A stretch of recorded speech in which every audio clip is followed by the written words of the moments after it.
नमस्कार, सी न्यूज़ भारत देख रहे हैं आप। मैं हूं अखिलेश पांडे। वक्त हो चुका है न्यूज़ बुलेटिन का। खबरों के इस बुलेटिन में हम बात करेंगे बुलंदशहर की, जहां शादी में डीजे पर डांस को लेकर हुई मारपीट। साथ ही जानेंगे झारखंड के महेशपुर में पुलिस ने सड़क सुरक्षा एवं मोटर व्हीकल एक्ट को लेकर लोगों को कैसे किया जागरूक। साथ ही देखेंगे कि रोहतास में कैसे मालगाड़ी के 13 डिब्बे पटरी से नीचे उतर गए। और भी तमाम खबरों पर आइए विस्तार से करते हैं चर्चा। एतमादपुर के वैद्य भूप सिंह इंस्टीट्यूट में भगवान शिव जी की प्रतिमा का अनावरण करने आए उन्नाव के सांसद साक्षी महाराज ने विपक्ष को आड़े हाथ लिया। उन्होंने मीडिया से वार्ता करते हुए कहा कि विपक्ष की स्थिति खिसियानी बिल्ली खंबा नोचने वाली हो गई है, उन पर कोई दूसरा विकल्प नहीं है। उन्नाव से सांसद साक्षी महाराज ने कहा कि अखिलेश यादव पर उन्हें प्यार आता है। वह पढ़ा लिखा बालक है, अपनी पार्टी का राष्ट्रीय अध्यक्ष भी है, लेकिन कुछ लोग उनकी मेहनत पर पानी फेर रहे हैं। उन्होंने कहा कि स्वामी प्रसाद मौर्य श्री रामचरितमानस पर विवादित बयान देकर खूब सुर्खियां बटोर रहे हैं। साक्षी महाराज ने कहा कि श्री रामचरितमानस साक्षात भगवान राम का स्वरूप है। उन्होंने सपा को आड़े हाथों लेते हुए कहा कि मुलायम सिंह यादव ने राम भक्तों का अपमान करके देख लिया। अगर उनकी पार्टी रामचरितमानस की होली जलाना चाहती है तो उसका परिणाम पहले सोच ले। आने वाले समय में मुलायम सिंह यादव द्वारा लगाए गए पौधे समाजवादी पार्टी में पानी देने वाला कोई नहीं बचेगा। ये वैद्य भूप सिंह इंस्टीट्यूट ऑफ फार्मेसी, हमारे वैद्य जी खड़े हैं। इनके आमंत्रण पर समय निकाल करके, व्यस्त समय निकाल करके यहाँ आना हुआ। इन्होंने जंगल में मंगल, शिक्षा का भी और आध्यात्मिक शिक्षा का भी ये जो संयोग बना रखा है, इस क्षेत्र की जनता का, जनपद का, इससे विकास होगा। इसके लिए मैं ढेर सारी शुभकामनाएं समर्पित करने के लिए आया। डॉक्टर साहब कई वर्षों से यहाँ समाज सेवा कर रहे हैं। यहाँ छोड़िए, पूरे उत्तर प्रदेश से बहुत सारे लोग जुड़े हुए हैं। इनके लिए आप क्या कहेंगे? ऐसा सराहनीय कार्य कर रहे हैं। सबसे बड़ी बात तो यह है कि डॉक्टर साहब में बहुत सरलता है। जी, मतलब इतना बड़ा इंस्टीट्यूट चलाने के बाद कहीं अहम देखने के लिए नहीं मिलता। जी। और हमारे कई सांसद भी यहाँ आते रहते हैं, कई डायबिटिक भी आते रहते हैं, और भी बीमारियों से ग्रस्त लोग इनका नाम सुन के इनके पास आते रहते हैं। जी। और मुझे अचानक एक दिन ये एतमादपुर में मिले और इन्होंने मुझसे आग्रह किया कि आपको 5 मिनट के लिए हमारे यहाँ आना है। तो सहज में मैंने स्वीकार कर लिया कि आऊँगा, पर टाइम फिक्स नहीं किया। डॉक्टर साहब ने समय फिक्स कर लिया, कार्ड छपा दिए, होल्डिंग लगा दिए, तो फिर मुझे इनका सम्मान करने के लिए, अपनी बात रखने के लिए आना पड़ा।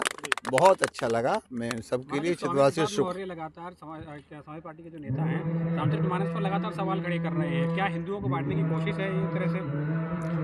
अखिलेश यादव भी कोई इसका रिस्पॉन्स? विपक्ष की स्थिति खिसियानी बिल्ली खंबा नोचे की स्थिति हो गई है। रामचरितमानस साक्षात भगवान श्री राम का स्वरूप है। अब उन्होंने कहा है कि होली पर हम श्री रामचरित की होली जलाएंगे, तो श्री मुलायम सिंह यादव ने राम भक्तों का अपमान करके देख लिया। अब उनकी पार्टी अगर रामचरितमानस की होली जलाना चाहती है तो उसका परिणाम पहले सोच लें। आने वाले समय में समाजवादी पार्टी का नाम लेने वाला, पानी देने वाला कोई नहीं बचेगा। राम का अपमान तो रावण जैसा विद्वान, बलशाली, राम विमुख असहाल तुम्हारा, रहा न को कुल रोवनहारा, कोई रोने वाला नहीं बचा। तो मुझे लगता है स्वामी प्रसाद मौर्य जी समाजवादी पार्टी में अंतिम कील ठोंकने के लिए आए हैं। अखिलेश यादव को मैं बहुत प्यार करता हूँ। पढ़ा लिखा बालक है, अपनी पार्टी का राष्ट्रीय अध्यक्ष है, लेकिन कुछ एक लोग, स्वामी प्रसाद मौर्य जी हो गए, आजम खां हो गए, कुछ ऐसे लोग अखिलेश यादव की मेहनत पर पानी फेर देते हैं। तो ये तो निर्णय अखिलेश यादव को करना है कि राम का विरोध करने के बाद समाजवादी पार्टी को कितना नुकसान हुआ। अब रामचरितमानस में अगर आग लगाई जाएगी होली पर, तो देश में और प्रदेश में उसके परिणाम क्या होंगे। वो पढ़े लिखे हैं, पार्टी के राष्ट्रीय अध्यक्ष हैं। ऐसे लोगों को पार्टी में रखना है कि नहीं रखना है, उनके विवेक पर निर्भर करता है। मैं उन्हें सलाह नहीं दे सकता। यद्यपि उनके पिताश्री ये कह के गए थे कि साक्षी महाराज की सलाह की कभी अनदेखी मत करना। 7 दिन से हमारे इंस्टीट्यूट में प्राण प्रतिष्ठा का कार्यक्रम चल रहा है। उसके मुख्य अतिथि आज साक्षी महाराज सांसद जी उन्नाव के रहे। उन्होंने 101 फुट की मूर्ति है शिव शंकर जी की, उसका फीता काट करके उद्घाटन किया। 108 शिवलिंग है, उनका भी फीता काट के उद्घाटन किया। मेरे पिताश्री स्वर्गीय वैद्य भूप सिंह की प्रतिमा है, उसका भी उद्घाटन किया। ये कार्यक्रम कितने दिन से चल रहा है आपका? 7 दिन से चल रहा है। अच्छा, इसमें क्या क्या हुआ? इसमें अनुष्ठान चला है, कपड़ाबाज चला है, लत्ताबाज चला है, सरगराबाज चला है, पंडित जी कहते गए वही बात चला 7 दिन तक। पूरा महामृत्युंजय मंत्र का जाप 1.25 लाख का 9 ब्राह्मणों ने रोजाना प्रतिदिन किया है। यज्ञ लगातार चलता रहा है। आज पूर्ण आहुति है। पूर्ण आहुति। आगरा से सीनू संवाददाता विष्णु बघेल की रिपोर्ट। बुलंदशहर में शादी में डीजे पर डांस को लेकर विवाद में मारपीट हो गई। झगड़े में लड़की पक्ष के 40 वर्षीय अजय की मौत हो गई है। सूचना के बाद एसपी सिटी समेत भारी पुलिस फोर्स मौके पर पहुंचा। मृतक के पुत्र की शिकायत पर पुलिस ने 4 लोगों को हिरासत में लिया है। पूरी घटना बुलंदशहर नगर कोतवाली क्षेत्र में स्थित एक मैरिज होम की बताई जा रही है।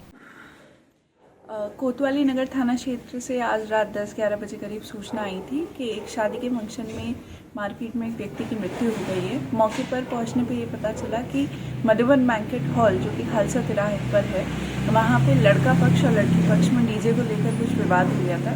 इसी में एक व्यक्ति जो है अजय पुत्र छत्रपाल, उम्र करीब 40 वर्ष, जो लड़की पक्ष से सपरिवार गए थे शामिल होने, वो बीच बचाव करने पहुंचे थे और इसी में उनको चोट लगी।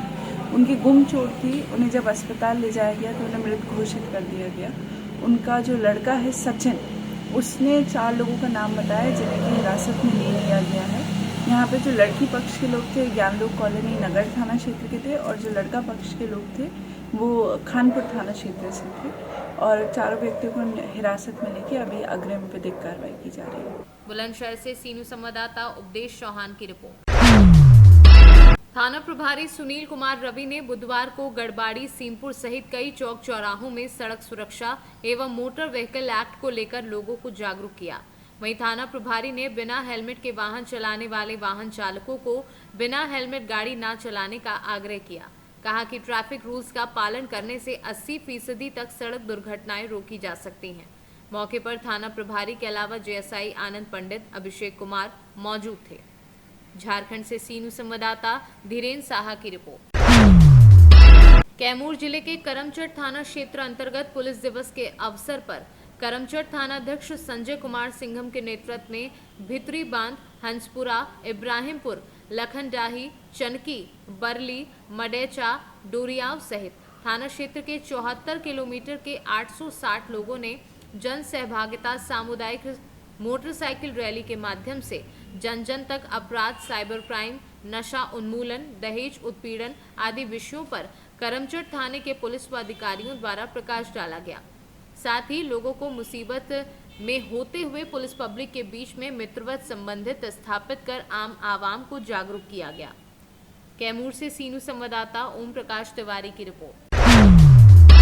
खबर रोहतास जिले से है, जहां करबंदिया तथा पहेलवा रेलवे स्टेशन के बीच तेंदुआ दुसाधी गांव के पास dedicated freight corridor rail line के डाउन लाइन में मालगाड़ी के 13 डिब्बे पटरी से उतर गए, जिसके बाद माल ढुलाई वाला डेडिकेटेड फ्रेट कॉरिडोर का अप तथा डाउन दोनों का परिचालन बाधित हो गया। इस हादसे के बाद रेल अधिकारियों की टीम मौके पर पहुंच गई तथा रेलवे के माल ढुलाई वाले लाइन के परिचालन को सामान्य करने की कोशिश की जा रही है। चूंकि मालगाड़ी का सभी डब्बा खाली था, मालगाड़ी का डब्बा रेलवे लाइन से बिखर कर आसपास के गेहूं के खेत में बिखर गया तथा उसके कल पुर्जों के परखच्चे उड़ गए।